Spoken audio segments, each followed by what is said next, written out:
হ্যাঁ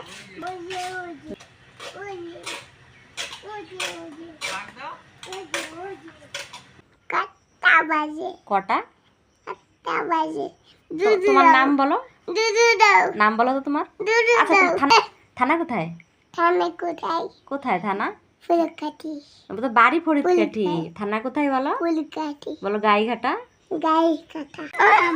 কি বলেছো একটু বলে যাও, হাই করে দাও। কি বলেছো? রাধে রাধে। তোমার নাম কি? তুতা পাখি। কোথায়? তোমার থানা কোথায়? গাইঘাটা। গাইঘাটা। জেলা? উত্তর 24।